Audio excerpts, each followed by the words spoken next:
لیکن اسلام زمانے میں مٹنے کو نہیں آیا، اسلام زمانے میں مٹنے کو نہیں آیا، اتنا ہی یہ ابھرے گا جتنا کہ دباؤ گے۔ افضل الصیام بعد رمضان شہر اللہ المحرم۔ جا اس دنیا کے جس بھی کونے میں تو برسے گی، جس بھی کونے میں برسے گی، یہ سن لے کہ وہاں کا خراج، وہاں کا ٹیکس، وہاں کی زکوٰۃ دارالسلطنت بغداد میں ضرور آئے گی۔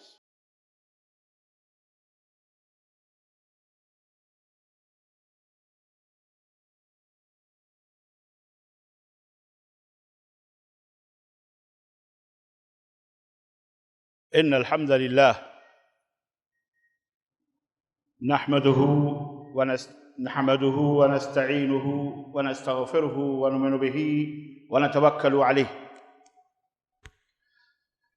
ونعوذ باللہ من شرور انفسنا ومن سیئات اعمالنا من يهده الله فلا مضل له ومن يضلل فلا هادي له واشهد ان لا اله الا الله واشهد ان محمدا عبده ورسوله اما بعد فان خير الحديث كتاب الله وخير الهدي هدي محمد صلى الله عليه وسلم وشر الامور محدثاتها وكل محدثة بدعة وكل بدعة ضلالة وكل ضلالة في النار.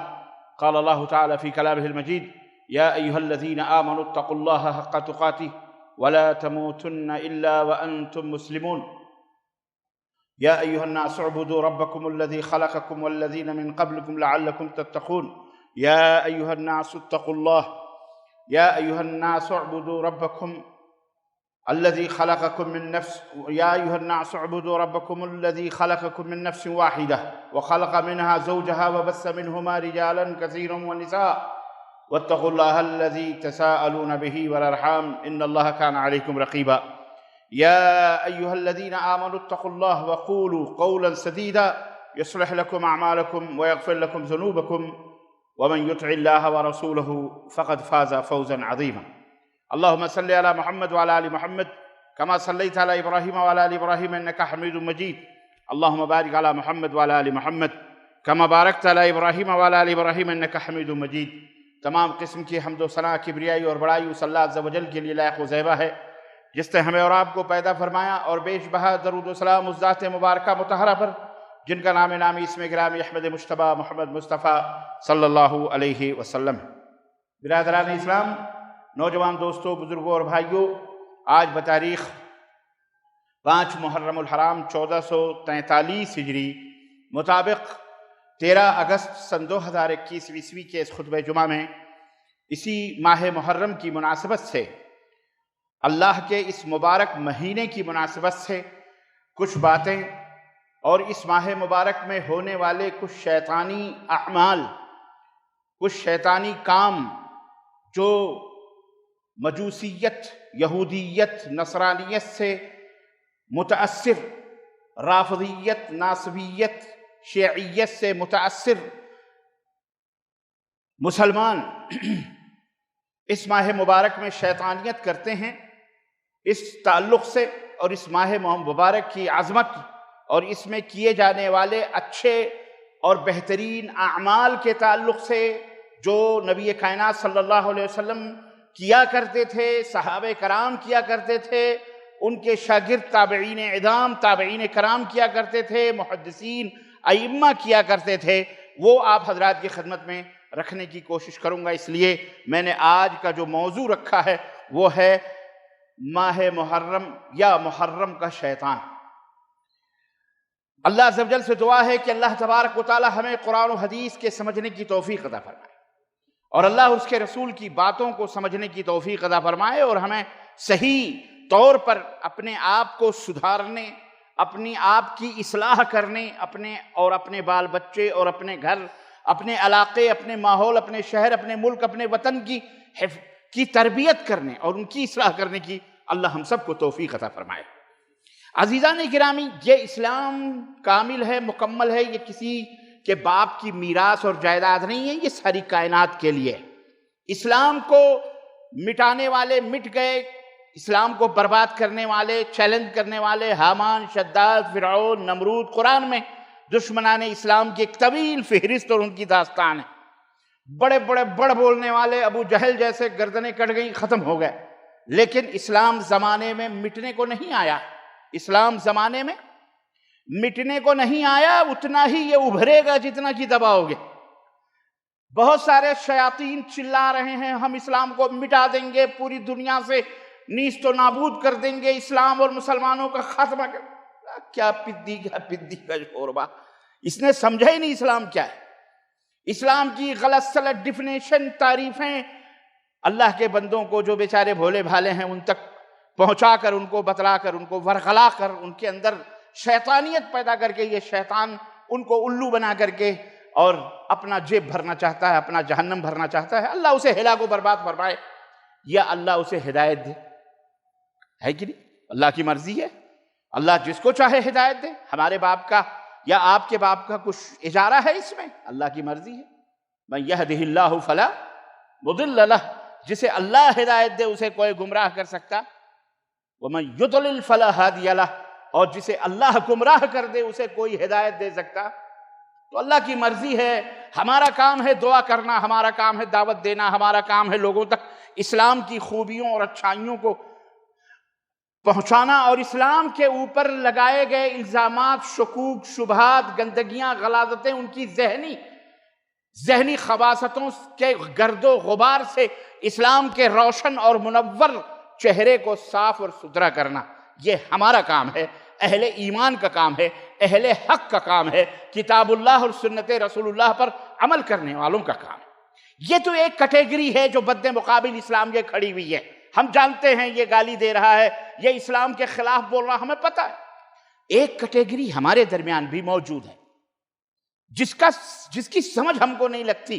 ہمارے ہی جیسا حولیہ ہے، ہمارے ہی جیسے چہرے ہیں، ہمارے ہی جیسے مہرے ہیں، ہمارے جیسے عبداللہ عبد الرحمن نام رکھے ہوئے ہیں، ہمارے ہی جیسے اذان دیتے ہیں، ہمارے جیسے مسجدیں تعمیر کرتے ہیں، ہمارے ہی جیسے دعوے کرتے ہیں قرآن پر، جھوٹے دعوے، منافقت کے جیسے بھی دعوے کرتے ہیں.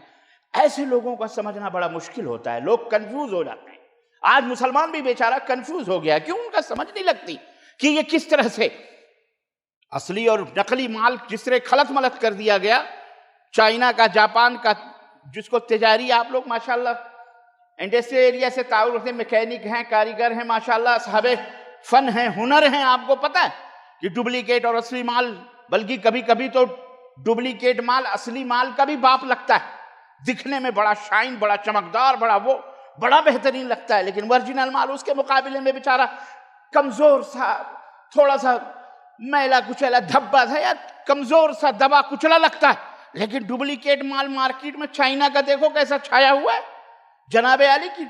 اب ورجنل مال بھی اس کے مقابلے میں فیل نظر آتا ہے. لیکن جو اہل حق ہیں، جو اہل علم و دانش ہیں، جو ہوشیار ہیں، جو سمجھدار ہیں، وہ بھلے مہنگا ہے، بھلے وہاں اصلی مال تک پہنچنے میں پیسہ زیادہ لگتا ہے، جد و جہد زیادہ لگتی ہے، کوشش محنت زیادہ لگتی ہے، وہ کوشش کرتا ہے کہ اس کے گھر میں یا اس کی جیب میں یا اس کے پاس جو مال آئے وہ اصلی ہو، نقلی اور ڈپلیکیٹ مال نہ ہو.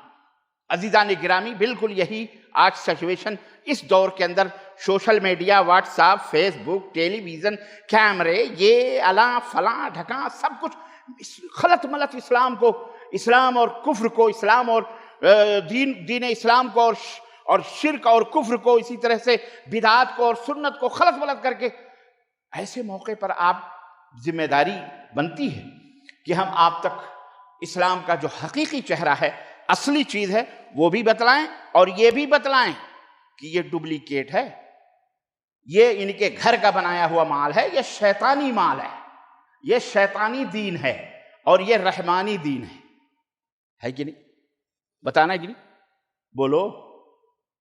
یہ شیطانی دین مذہب ہے اور یہ رحمانی ربانی دین مذہب ہے. دین اسلام ہے جو آسمانی ہے، اللہ کی طرف سے آیا ہے، اور یہ جو دین ہے یہ گھر کے گھروندے ہیں، گھر میں بنائے گئے ہیں. ان کا اسلام سے کوئی رشتہ اور تعلق نہیں ہے، نسبت کر دی گئی ہے. ایسے لوگوں کی طرف نسبت کر کے اس مال کو بیچا جا رہا ہے کہ اچھوں کی ہمت نہیں ہوتی اسے ڈپلیکیٹ کہنے کی. کیوں؟ ڈرتے ہیں بھائی کفر کے فتوے لگ جائیں گے، باہر ہی کر دیا جائے گا، کاٹ مار ہوگی، سب کچھ ہوگا. یہ تو ہمارے جیسے سرپھرے لوگ ہیں کچھ جو الحمدللہ کھلم کھلا بغیر جان کی پرواہ کیے ہوئے آپ کو بتا دیتے ہیں، سمجھا دیتے ہیں قیامت کے دن فیصلہ ہوگا، مانو گے تو تمہارا بھلا، نہیں مانو گے تو سیدھے جہنم میں انہی شیطانوں کے ساتھ جاؤ گے۔ یہ ہے اصل۔ اور یہ بات اس لیے بے خوف نڈر بے جھجک بغیر کسی لاگ لپیٹ کے میں اس لیے کہتا ہوں کہ یہ بندے ناچیز ان راہوں کا پرانا راہی رہا ہے، پہلے سے ہمیں پتہ ہے کہ یہ کہاں کہاں یہاں پہ جھول ہے، اور کہاں کہاں یہ لوگ ملے مولوی ڈنڈیاں مار مار کر کے غلط سلط مال کو، غلط سلط دین کو، اپنے بنائے ہوئے گھروندوں کو اسلام کی طرف منسوب کرتے ہیں۔ تو نانی کے آگے کہاوت ہے نا، ننیحال کا تذکرہ بولو کیا جاتا ہے، نانی کے آگے ننیحال کا تذکرہ نہیں کیا جاتا۔ دایا سے پیٹ نہیں چھپتے، دایا کو پتا ہے کہ اس پیٹ میں، یہ پیٹ میں کیا ہے، لاگ چھپائے کوئی عورت نہیں چھپتی۔ تو بندے ناچیز ان سب راہوں کا راہی رہا ہے، مجھے پتا ہے، اور یہ کہاں کہاں سے شیطان داخل ہوتا ہے۔ اور ایک بات یاد رکھو، یہ بھی مجھے معلوم ہے الحمدللہ، تو یہ کھل کر کے بتانا چاہ رہا ہوں، یہ ماہ محرم بڑا مبارک، بڑا افضل مہینہ ہے۔ اللہ نے اور اللہ کے رسول اللہ نے اسے حرمت والے مہینوں میں شمار فرمایا ہے، حرمت والے 12 مہینے۔ اللہ رب العزت فرما ان عدت الشہور عند اللہ 12 شہرا فی کتاب اللہ یوم خلق السماوات والارض۔ قرآن سورہ التوبہ آیت نمبر 36، بڑی زبردست آیت ہے یہ، اس سے تو اچھوں کے پتے پانی ہو رہے ہیں اس آیت کریمہ سے۔ ہمارے ملک میں، ہندوستان میں، ایک نام نہاد جھوٹا مکار مسلمان ہے جو الگ سے قرآن بنا رہا ہے، اور بنا چکا، اور اس نے اپنے ابا کو پیش بھی کر دیا جس کی پیداوار ہے کہ لیجئے مائی باپ، یہ میرا قرآن ہے۔ یہ جو قرآن ہے یہ تو عمر نے، ابو بکر نے، عثمان نے الگ الگ کر دیا ہے، اپنی طرف سے لکھا۔ اور 36 نمبر کی آیت تو بڑی ڈینجر ہے اس کے نزدیک، سورہ توبہ۔ خیر، ہر دور میں رہے ہیں، ستیزہ کار رہا ہے، ازل سے تا امروز چراغ مصطفی سے شرار بولہبی۔ ہم تو بچپن سے ان آگوں کے کھلاڑی ہیں، ہمیں پتا ہے کہ حق کیا ہے، باطل کیا ہے۔ شیطان مختلف رنگ میں، روپ میں، شکل میں، اسلام کا لبادہ اوڑھ کر، کفر کا لبادہ اوڑھ کر، جو بھی لبادہ اوڑھ کر آیا ہے، الحمدللہ ہمارے نبی نے ہمیں ایک ایسا ڈنڈا دیا ہوا ہے، ایک ایسی شمع دی ہوئی ہے، ایک ایسی کتاب دی ہوئی ہے جو پوری دنیا ظلمت اور تاریکیوں کے گھٹا ٹوپ اندھیروں میں بھی الحمدللہ نابیناؤں کو بھی بینائی عطا کرتی ہے، بے بصیرتوں کو بھی بصیرت اور بے بصارتوں کو بھی بصارت اللہ عطا کرتا ہے۔ وہ کتاب ہے رب کا قرآن، اور وہ نبی کا ہے احادیث صحیحہ، نبی کا فرمان۔ الحمدللہ ہم اس کی روشنی میں اچھے اور برے کی پھٹک لگا لیتے ہیں۔ ہارون رشید رحمۃ اللہ علیہ کے زمانے میں بڑے پکڑا گیا بہت بڑا محدث، جیسے آج کے زمانے میں محدث اور بڑے مفسر بنے پھرتے ہیں نا، جس کو دیکھو پیشاب کرنے کی تمیز استنجا لینے کی نہیں ہے، طہارت کرنے کی، بنا ہوا جناب عالی مفسر قرآن بنا ہوا، قرآن کی تفسیر کر رہا ہے، حدیث کی تشریح بیان کر رہا سمجھ رہے ہیں؟ ہے طبیب، ہے ڈاکٹر، ہے انجینئر، ہے ٹیچر، لٹریچر پڑھ پڑھ کر کے محدث بنا ہوا ہے۔ قرآن اور احادیث کی ایسی ایسی تشریحات کی علامہ والحفیظ، تو مجھے وہ نبی کریم صلی اللہ علیہ وسلم کی حدیث صحیح بخاری سے مسلم کی یاد آتی ہے، جس میں آپ نے حضرت حذیفہ ابن یمان سے کہا تھا کہ ایک دور آئے گا تم وہ باتیں سنو گے، ایسی ایسی حدیثیں سنو گے جو تمہارے آبا و اجداد نے، اسلاف نے بھی نہ سنی ہوگی۔ کہاں سے زمین اور آسمان کے قلابے ملا رہے ہیں۔ اس لیے مسلمانوں، ہارون رشید رحمۃ اللہ علیہ کا زمانہ تھا، بنو امیہ کا خلیفہ تھے، خلیفۃ المسلمین، اور ان کی شان کیا تھی پتہ ہے؟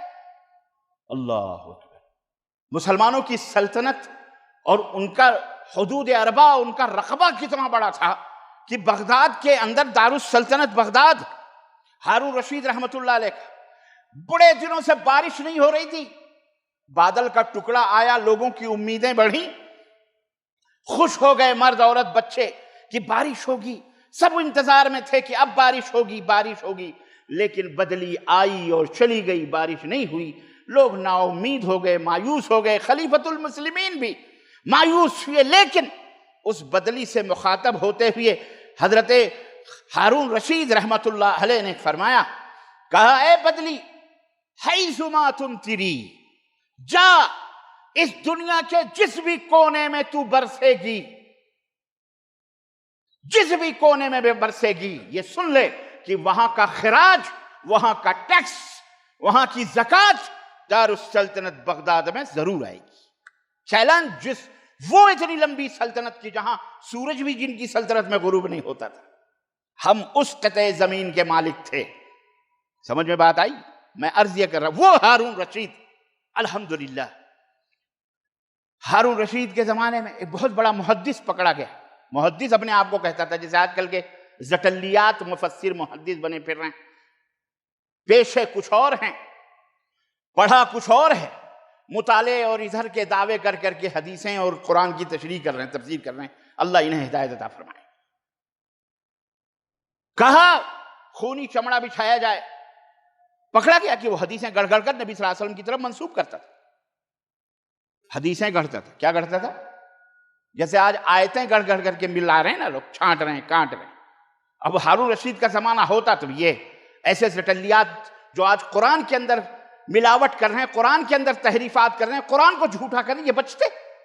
خیر، اللہ ان سے نپٹے گا انشاءاللہ تعالیٰ، وہ سب سے بڑا انتقام لینے والا ہے۔ بولو آمین۔ ہارون رشید رحمۃ اللہ نے کہا خونی چمڑا بچھایا جائے، خونی چمڑا بچھایا گیا، جلاد بلایا گیا، اس کو ختم کیا جائے، ختم کرو اس کو۔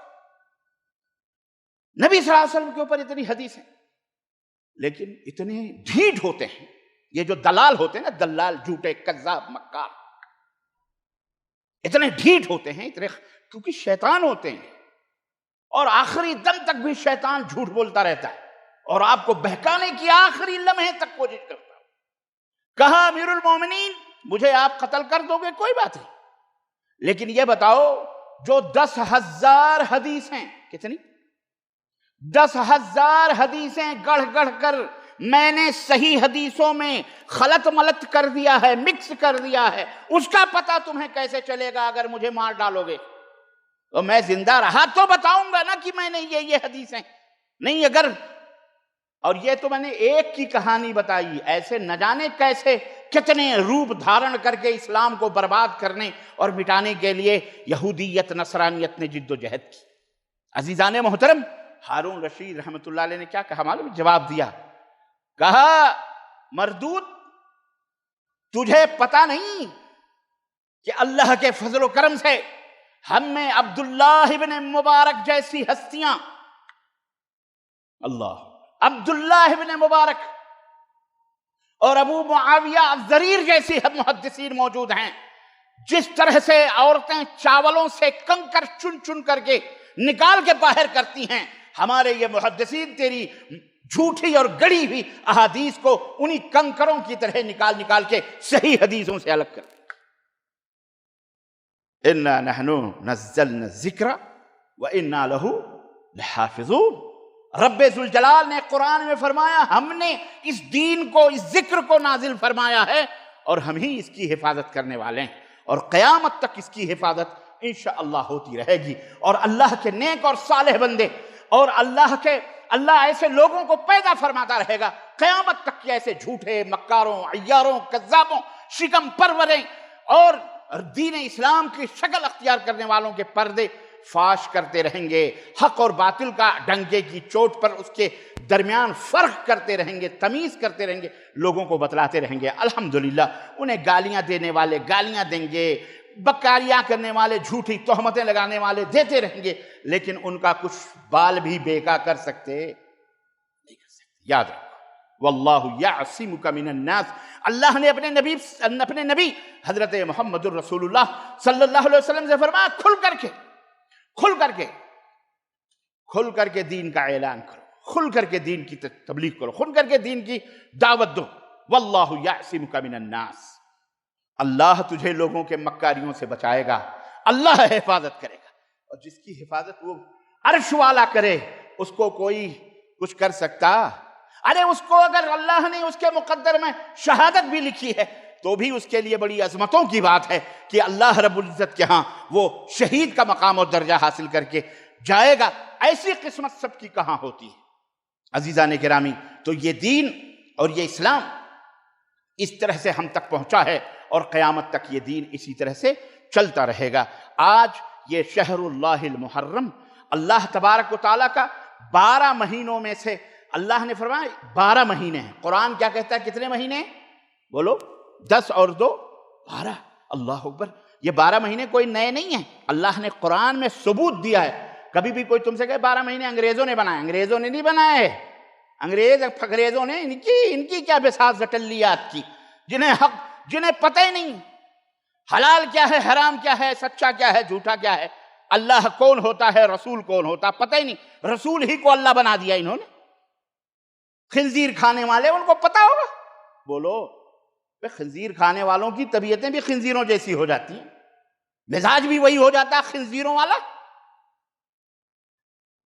تو اللہ رب العزت نے فرمایا، کیا فرمایا؟ ان عدت الشہور عند اللہ، مہینوں کی جو تعداد ہے، عدہ مانے تعداد، مہینوں کی جو تعداد ہے اللہ کے نزدیک کتنی ہے؟ 12 شہرن، کتنے مہینے؟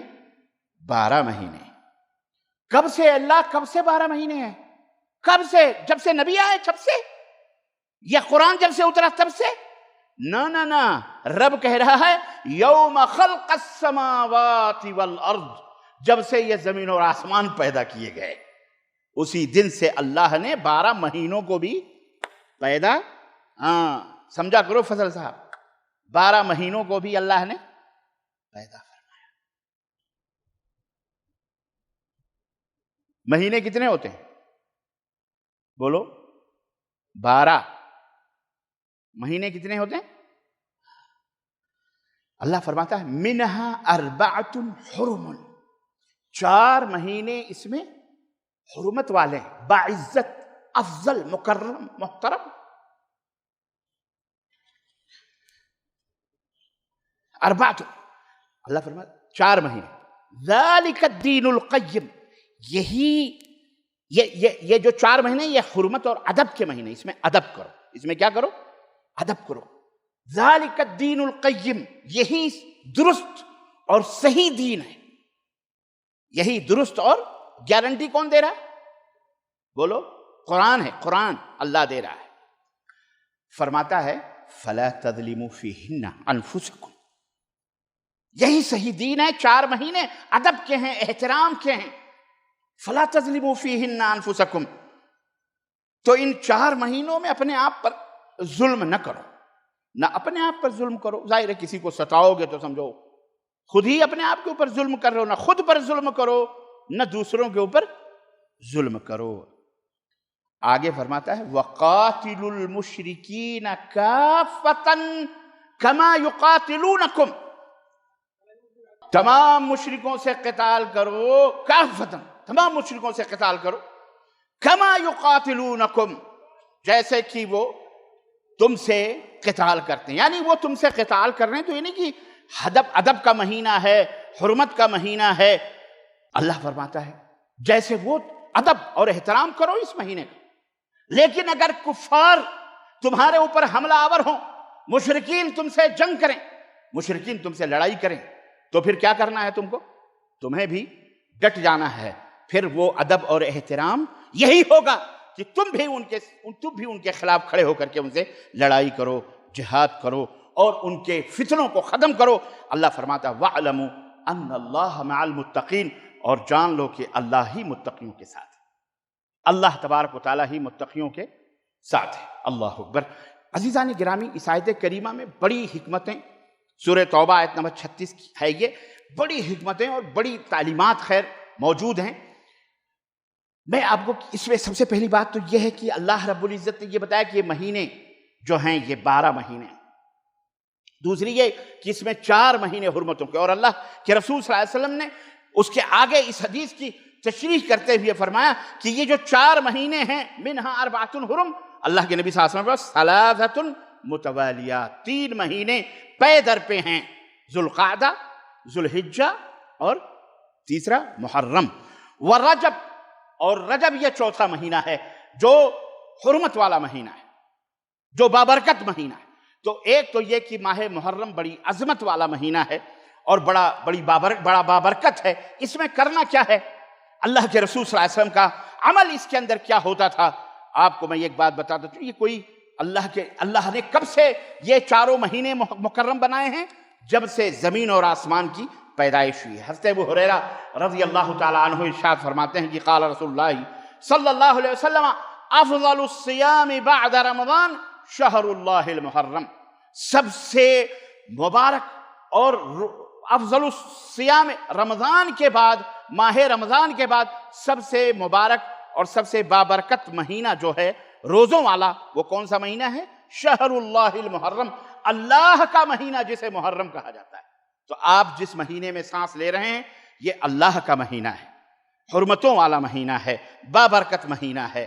وَأَفْضَلُ الصَّلَاةِ بَعْدَ الْفَرِيضَةِ صلاۃ اللیل، اور فرض نمازوں کے بعد سب سے مبارک اور سب سے بابرکت نماز جو ہے وہ کون سی نماز ہے؟ وہ رات کی نماز ہے۔ یہ حدیث صحیح مسلم کی۔ اب اللہ کے رسول صلی اللہ علیہ وسلم کیا فرماتے تھے؟ اللہ کے نبی صلی اللہ علیہ وسلم کی لمبی حدیث ہے جس میں آپ صلی اللہ علیہ وسلم کے بارے میں آتا ہے کہ آپ آئے مدینہ اور آپ نے دیکھا کہ یہودی لوگ روزہ رکھتے ہیں، تو آپ نے پوچھا کہ کیوں روزہ رکھتے ہو تم لوگ؟ تو انہوں نے کہا کہ ہم اس لیے روزہ رکھتے ہیں کہ حضرت موسیٰ علیہ السلام کو اللہ تبارک و تعالیٰ نے اور بنی اسرائیل کو اللہ تعالیٰ نے فرعون اور اس کی فوج سے محرم کی 10ویں تاریخ کو نجات عطا فرمایا تھا، تو ہم 10ویں محرم کا عاشورے کا روزہ اس کی وجہ سے رکھتے ہیں۔ تو آپ صلی اللہ علیہ وسلم نے فرمایا تم سے زیادہ حق مجھے ہے، اس لیے ہم بھی اس مہینے اس 10 تاریخ کو روزہ، آپ صلی اللہ علیہ وسلم تو پہلے بھی رکھتے تھے اور رمضان المبارک سے پہلے 10 محرم کا روزہ فرض تھا، اس کے بعد بھی آپ صلی اللہ علیہ وسلم نے روزہ رکھا اور فرمایا کہ، اور دوسری حدیث میں آتا اگر میں اگلے سال زندہ رہا تو میں ایک دن پہلے کا روزہ رکھوں گا، اور مسند احمد کی روایت یہ ہے کہ ایک دن پہلے یا ایک دن بعد، یعنی 9-10 کا روزہ یا 10-11 کا روزہ رکھنا چاہیے، یا کوئی آدمی چاہے تو 9-10-11 تینوں روزہ رکھ سکتا ہے۔ تو اللہ کے رسول صلی اللہ علیہ وسلم نے اس روزے کی فضیلت اور اس روزے کی برکت کے بارے میں فرمایا کہ صیام یوم عاشورہ احتسب علی اللہ ان یکفر السنۃ التي قبلہ، مجھے اللہ کی ذات سے یقین ہے کہ عاشورے کے روزے کے بدلے اللہ تبارک تعالیٰ پچھلے 1 سال کے گناہوں کو معاف فرما دیتا ہے۔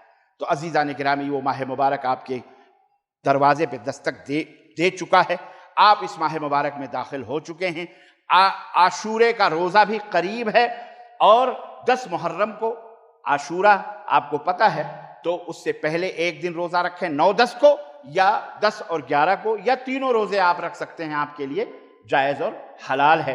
یہی اسلام ہے، یہی درست دین ہے، اور یہی رکھنا ہے۔ اس کے علاوہ اس مہینے میں جو کچھ بھی ہوتا ہے، امید تھی کہ میں وہ تمام سب چیزیں بتاؤں گا، لیکن بہرحال انشاءاللہ یہ اگلے جمعے میں ہم اس کو کچھ کریں گے۔ اللہ عز و جل سے دعا ہے کہ اللہ تعالی ہمیں اور آپ کو نیک عمل کرنے کی توفیق عطا فرمائے، اور اللہ عز و جل ہمیں اللہ اور اس کے رسول کی باتوں پر عمل کرنے اور اس کے مطابق زندگی گزارنے کی توفیق عطا فرمائے۔ آمین یا رب العالمین۔ بارک اللہ لنا ولکم فی القرآن ونفعنی وإیاکم بالآیات والذکر الحکیم، انہ تعالی جواد کریم ملک بر رؤوف رحیم۔